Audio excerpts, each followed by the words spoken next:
Hi.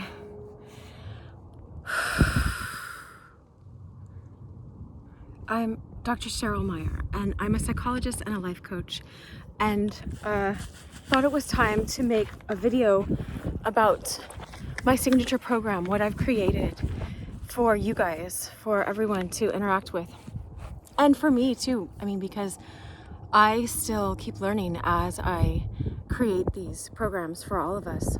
I love it. But I wanted to explain real quick or describe what my signature program is, and then there's going to be teaching after this if you're on my YouTube channel. More teaching about your conditioned self versus your authentic self. So what my signature program is I created an interactive site for you to go in and go through the book, The Power of Now. But The Power of Now by Eckhart Tolle is just a vehicle for us to use, for us to learn how to get in this Zen presence, how to be more aligned with your authentic self, which I'll talk about in the rest of this video. Oh, my dog just climbed up here. Okay, so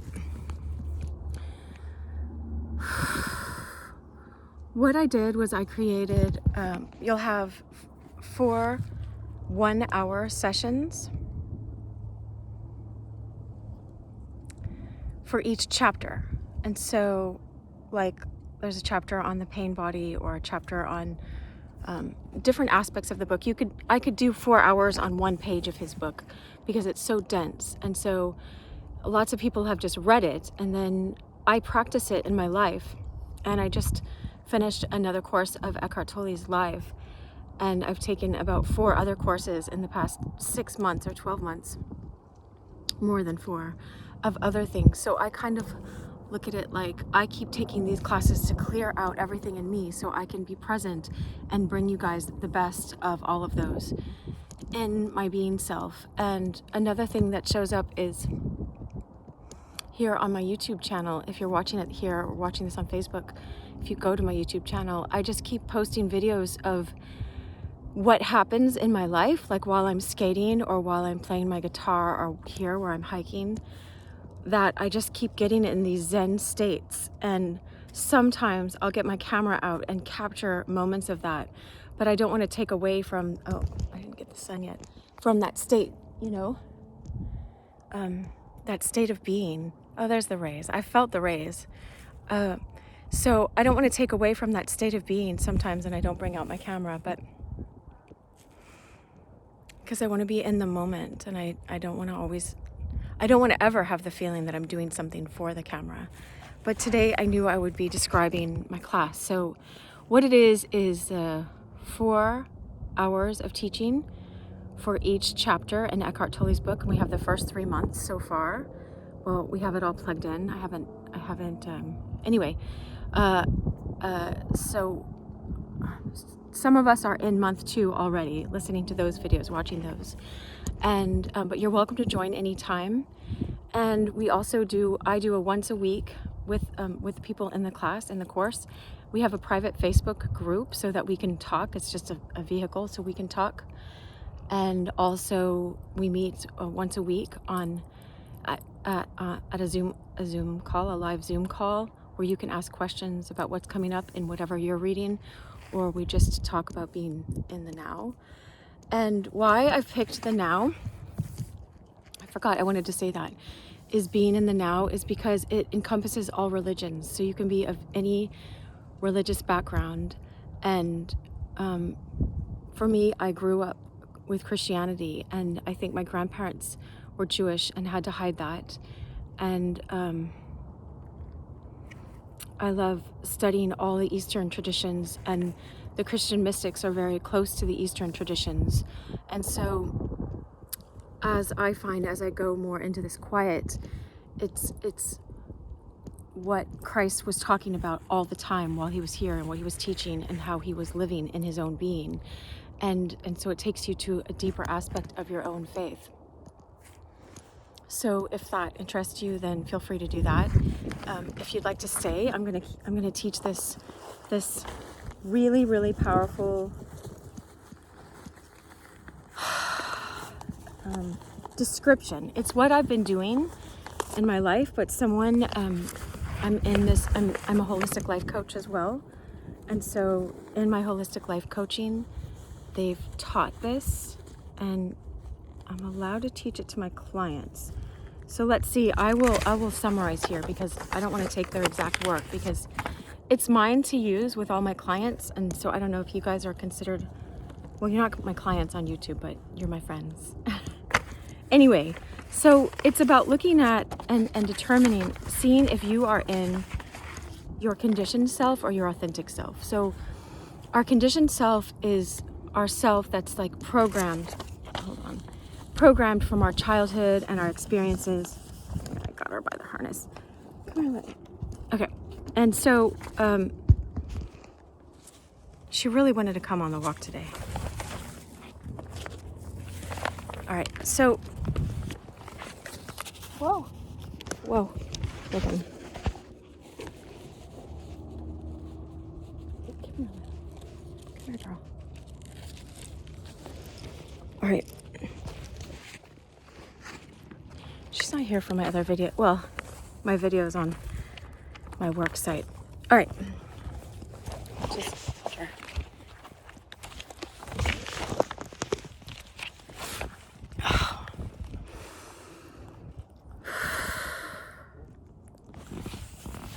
Look how cute she is.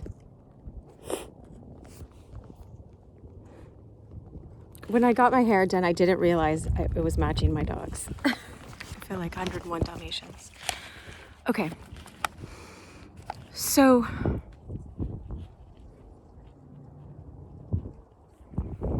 our conditioned self is reactive. Like if I went into my conditioned self, I could have just started reacting and getting all mad that she's ruining my video or something like that, you know? But when you're in your deeper eye, this is what Eckhart Tolle calls your deeper eye, your deep eye, or when Jesus says the kingdom of God is within you, the kingdom of heaven is within you. You have your deeper being self, and in your deeper being self, it's like the isness. Eckhart Tolle uses this description of like a dog. You know, like there's this personality in this dog, and if she passed away or whatever, and they operated on her, they couldn't, do the autopsy and find who is little Leia. You know, her essence, her personality. They couldn't find it in her bones and in her heart center, like her heart, her actual physical heart. So as you get quiet and as you learn how to find this isness in yourself, that's how you get in your authentic self. And so signs that you're in your conditioned self, so you can start identifying them, is that you have fear. You're in fear instead of faith.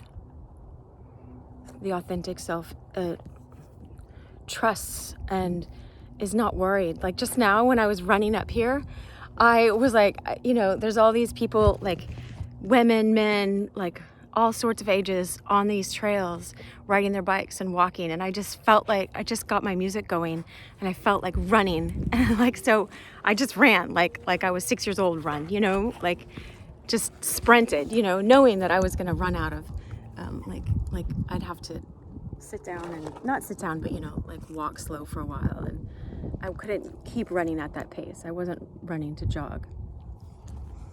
And so, your conditioned self holds back, and your authentic self expresses itself and moves forward and doesn't procrastinate. And your conditioned self, signs you're in your conditioned self, you're worrying about what other people think. This is what I just said, you know. And your authentic self focuses on what you think about yourself. And, you know, if you have a faith practice too, it's like seek first the kingdom of God and love God with all your heart, soul, and mind. But it's not, it's such a different way than what we might learn in Sunday school or something, you know. or Saturday school if you're Jewish, but temple is it's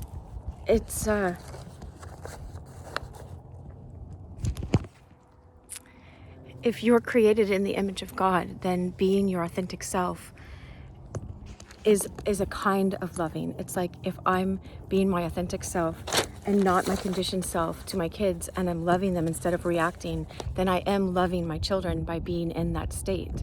And so when Jesus says, let nothing move you, let nothing disturb you, let nothing take you out of equanimity, out of this place, let nothing, fear nothing, then it's how do we get to that actual state? It's not from just pretending not to fear.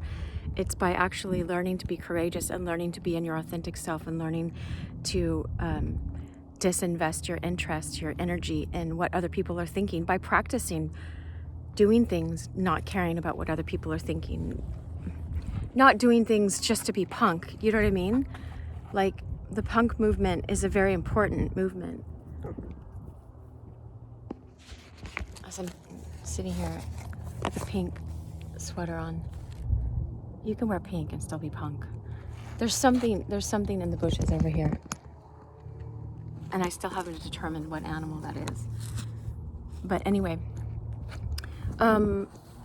so your conditioned self procrastinates. Your authentic self takes positive, consistent action. Your conditioned self is isolating and doesn't ask for help from other people and doesn't want to interact with people because we're afraid people are going to make fun of us.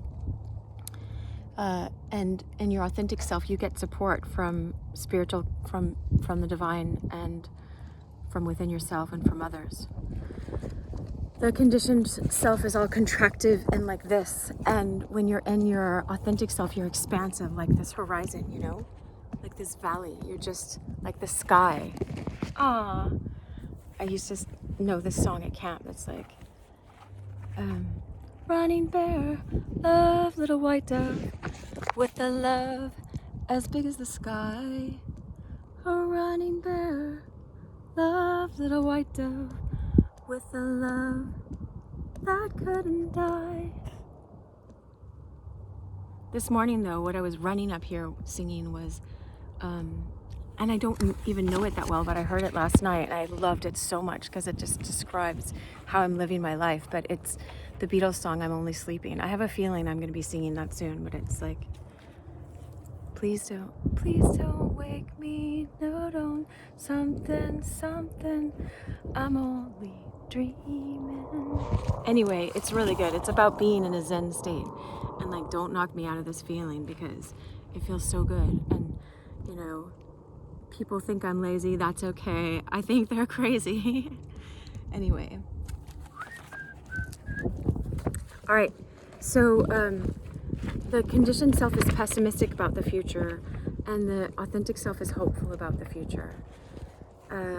Your conditioned self sees yourself and others through a distorted lens of judging. It's just wasting all this energy judging other people instead of living your life. It's like if I watch the news all the time, and I don't watch it at all, but because I get my news from somewhere else internally in my intuition, but that sounds weird to people. Like, yep. But it comes to me in all different ways. People will say things that I need to hear too, that they hear in the news. So, but if I watch the news all day, I wouldn't be right here. I wouldn't be out here. I wouldn't have this peacefulness to teach you guys because I'd be caught up in fear and then buying into all their fear and then doing all these activities in my life to try to prevent things from happening to me instead of just letting life happen and being as cautious as I'm called to be. Oh my gosh, this dog. All right. So, your authentic self is hopeful about the future. If you see yourself and others through a distorted lens of judgment and fear, you see yourself and others through the lens of love. Just, why not? Why can't we all just love each other? I'm so idealistic in that way, but I love it. So the conditioned self feels energetically heavy and weighted down. I just did this breathing exercise and it's like, what, like for 10 minutes we were doing this breathing exercise, and it just released all this stuff, and I didn't realize I was holding on to it. It's like trauma from who knows whatever, from how long. But it's like, wow, oh, I didn't know. I thought I was asleep, but really I just needed to breathe. Or I thought I couldn't do this run or something. I mean, I do it, but it's like all I needed to do was breathe more. It's kind of like that, breathe more into your authentic self, and that makes it awake and alive, and you can know it more and live within this place. You feel energetically light instead of weighted down. You feel like the universe is for you when you're on your authentic self instead of against you. When you're in your conditioned self, you notice, it's a telltale sign if you start feeling like I'm a victim again and I'm waiting for the outside external things to change. If only this person would do that, or this person would do that, or these my kids would do this, or my job would do this, or the external environment, or the restaurants would be open, or whatever, I don't know, or I could have my job back, or all sorts of things. It's instead of keep looking to how the external events are hurting you and you're a victim, that's a repetition of childhood where we're waiting for our parents to change. It's us learning how to get in a peaceful state of mind, and then answers will come to you. They do, because God is love, and the universe, some people call it the universe, but it's like wants to help you out, So instead of feeling like a victim and life is just happening to you, you feel empowered and that you're co-creating with the divine. I forgot that was what it said, but I was just describing it. So conditioned self uses addictions to avoid feelings. So addictions to certain people, you can be obsessed about certain people, or obsessed about looking a certain way, or getting to a certain status, or, using the normal addiction things like food, TV, our telephones, our phones, smartphones, whatever. We could be addicted to YouTube. We could be addicted to drugs, alcohol, cigarettes, whatever it is. It's just, if whatever we're using, we can be even addicted to consistently trying to figure things out in our conditioned self-mind and stay in obsessive thinking. And that can be an addiction, because you get a high from trying to figure things out and staying stuck, even though it's not a real high. Like, you can be high on life by enlightenment. What is it, Lele? She wants to play. All right, I'll wrap this up in a second. So using addiction to avoid feelings instead of using loving actions to take loving care of yourself. In your conditioned self, you have tension in the body, and in your authentic self, your body feels relaxed and open. And then what I was saying about having this deep breathing, this wonderful breathing you have when you're in your authentic self, and it's all shallow breathing in the conditioned self. How you grew up. If you grow up believing, if your parents told you were worth this much, your conditioned self will keep acting according to that. Your expansive self, Leia, she thinks we're at home. Come here. Thank you for protecting me. Someone just walked up. Your authentic self is connected with your soul self, or your higher being, or whatever you want to call it, with the divine, with these rays that are shining down. And so that's like deep breathing and expansive breathing, and the world is open, and we can just go there. And so I wanted to share one other thing is that I took this spiritual gifts quiz that this Holistic Psychotherapy and Coaching, Global Association of Holistic and Psychotherapy, they created this for us to use now that we're part of that. I'm a life coach within their system, within their training. I'm in their holistic business school, even though I've been a psychologist for 20 years now. Anyway, since I was 10. No, I'm just teasing because people always ask me my age, and I'm like, what? I don't know, because we're all ageless. We're ageless souls in these human vehicles. Anyway, gifts of compassion. When someone shares a painful story with you, you feel an energy of warmth towards them, plus a depth of empathy you feel with them. So you can have, okay, so what I wanted to share about this is that you can have these gifts, these spiritual gifts, and we're not even aware because our world doesn't celebrate these gifts. So me becoming aware of these helped me understand the gifts that I just have, and they've been given to me, and I always am giving them away. But I just thought that, like, what? I don't have any gifts. Or no, I knew I had gifts, but I didn't recognize these as gifts. They're just part of who I am now. They're really deeply integrated in how I am all the time, most of the time, when I'm not in my conditioned reactive self, which is less and less, thank God. Because that's like your sleeping self. That's like you're not even living. It's like if I was in a Barbie avatar or something. That's not even me. This is me. But it will pretend that it is you. But anyway, gifts of compassion. So when someone shares a painful story with you, you feel an energy of warmth towards them, plus a depth of empathy you feel with them. It's like, yes, you guys see my videos. I'm always crying, because I feel for people. Someone was telling me the other day, like, feel too much, so pull it in, and I hear that too. Well, they weren't saying to pull it in. They just say they do. They live that way. They're like, I could never live that empathetic. It's a really sweet person, though, that said this. So you're moved to tears when you see someone deeply suffering, whether on TV or in person. You have a deep desire to alleviate suffering in the world. Okay. Also, number 2 is a gift of intuition. You have insights and ideas come to you in your sessions with clients. This is what happens all the time. Or think about for yourself, this is why I'm offering this to you, that are beyond your own knowledge or understanding, I call them downloads that show up. You're like, oh, I was thinking of this song from The Sound of Music. And then my client's like, that is my very favorite movie, blah, blah, blah. Or even more specific than that, it's not general, but you have a flash of insight related to a client's problem that comes easily and naturally to you. The healing in your sessions with clients goes quickly when you follow the lead of your intuitive guidance.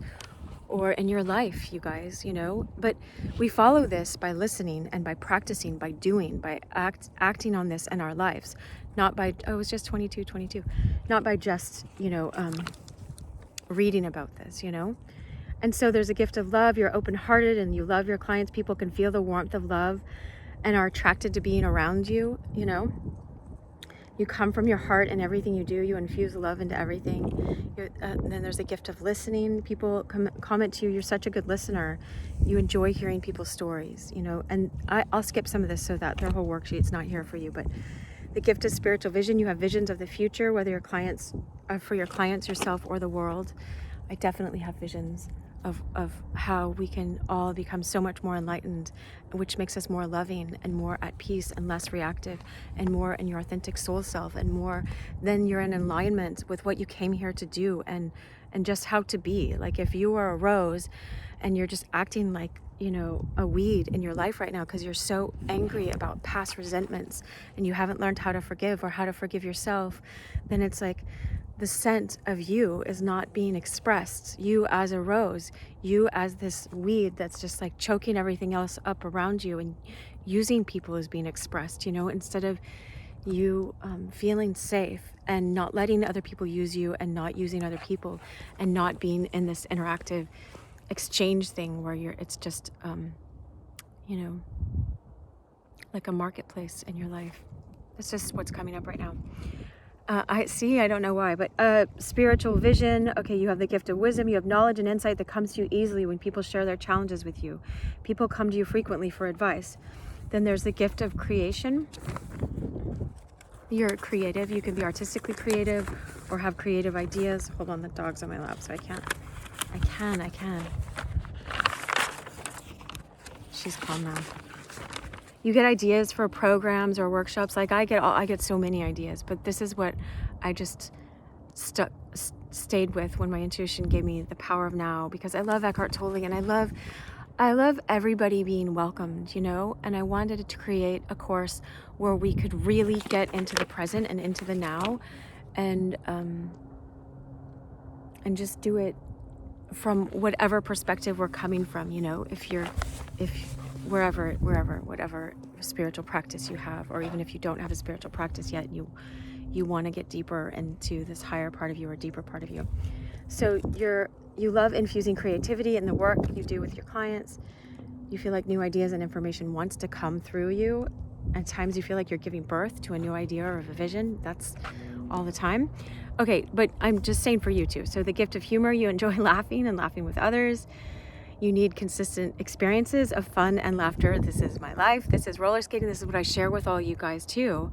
You know, and I want this for your life. All of you guys can have these gifts. They're gifts. But I've had many tears and lots of letting go. I had to let go of so many things in order for these gifts to appear like these sun rays, you know, through my life becoming more and more like a window, letting go of whatever I need to let go of so that I don't expend and waste all my energy in those things, so that I can be present in my authentic self. Okay, so gift of humor, gift of positivity. You're able to see the positive in other situations very easily. Like I see your soul self, you know, I want to, like, and you might have this, I'm sure you have this same compassion. Like my soul self greets your soul self. That's the word namaste. You know, you want to see the best in other people and them to access their best because they have access to it. It's just our parents, you know, they were cut off from a lot of theirs and they numbed themselves. So they taught us just to numb and to run away from intimacy and those kinds of things. So you were able to help clients shift their perspective into positivity. So a gift of connection is the 10th gift here. You're able to make people feel at ease and comfortable with you right away. Hello. If this is your first video, then welcome. No. I don't even say that. I'm just like, I've grown to be comfortable with this deeper part of me, and so hopefully that makes it so that you're welcome as well. You're really your true self, not a fake self. I don't. So you're able to connect with people from all walks of life. This is a gift. I didn't know this was a gift. I just love connecting with people from all walks of life. I want everyone to know that their walk of life is beautiful and that they were born where they were born for a reason, and that you know, their culture can be beautiful or is beautiful and to be celebrated, and all these aspects of themselves that are unique from other people are beautiful. But anyway, a gift of energetic transmitter. You're able to shift energy in a session with your very presence. You know, clients report feeling better. People share it. People have been doing this all the time with me lately too, is like people share with you that you have good energy, like you have good vibes. I get so many direct messages that are like, you have good vibes, or someone that I just met skating or whatever, like, I love your vibes or whatever, you know, wherever I go. It's so fun. It's fun to be in this good energy because it's good medicine. It's good medicine. It's a spiritual gift. It's given to us. It's a gift. It's not to be taken lightly, and it's not to just be taken for granted and throw away and go my own path. I still want to keep learning how to surrender my egotism, or else, you know, these spiritual gifts, I don't know. I don't think they're there anymore. I don't know. I don't want to scare anyone.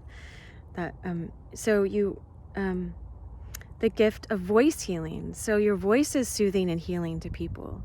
People enjoy hearing your talk. They like listening to recordings of your talk, meditations or guided imagery or singing, you know, whatever.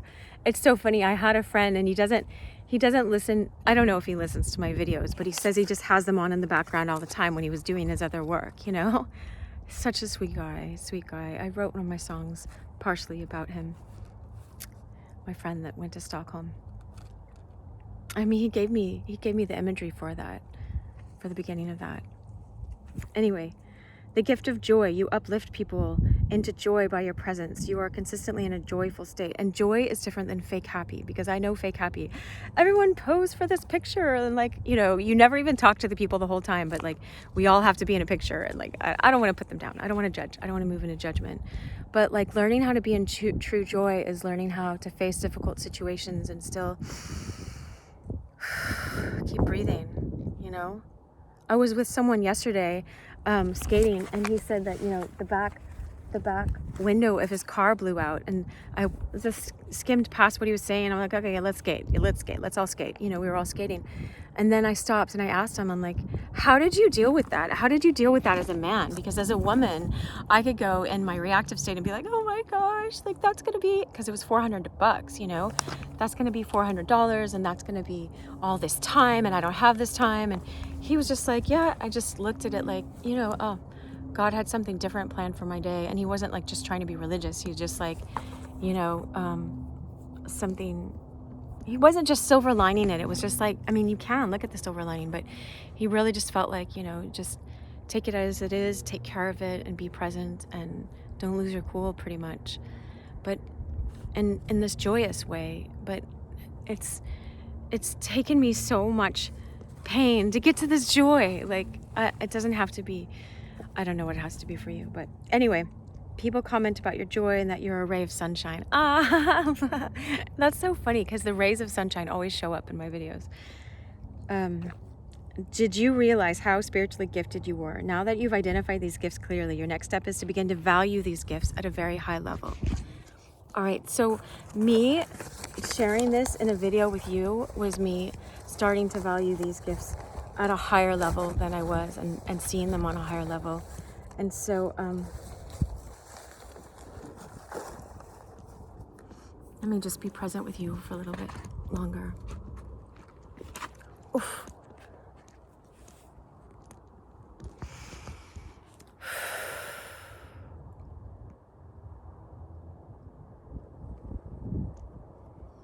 You can help out my channel by sharing and subscribing and liking and commenting and things like that. Tell people that you know of about my program that I've created, because there are certain people that will vibe with me and with you, and that this program or this class or course or whatever you want to call it, it's pretty much, it's like a bus we're all getting into. The magical mystery tours waiting to take us away. It is. It's like a crucible, some kind of vehicle we're all getting in, because groups get, like, group meditation changes so many things. Wherever 2 or 3 are gathered, there am I in your midst. But I heard someone esoterically teach that wherever 2 or 3 are gathered, like your mind and your will and your heart and your emotions, you know, your soul and your spirit, when everything's aligned and you're not scattered in your conditioned self, because your conditioned self says, I am hungry, I need to do this, I need to do this, I need to do this, and it's all over the place. And so that's 2 or 3 are gathered too, then powerful things can happen. And so that's why I wanted to create this space for us specifically, our tribe, to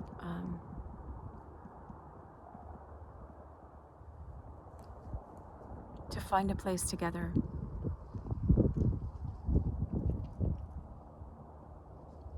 So that I can, it's not me, it's like the sun shining through me, so that I can help facilitate change in your life and bring love and healing. And then you guys go and bring that to other people, and we change whatever's happening in this world right now. We get to be visionaries in the lead. I love you.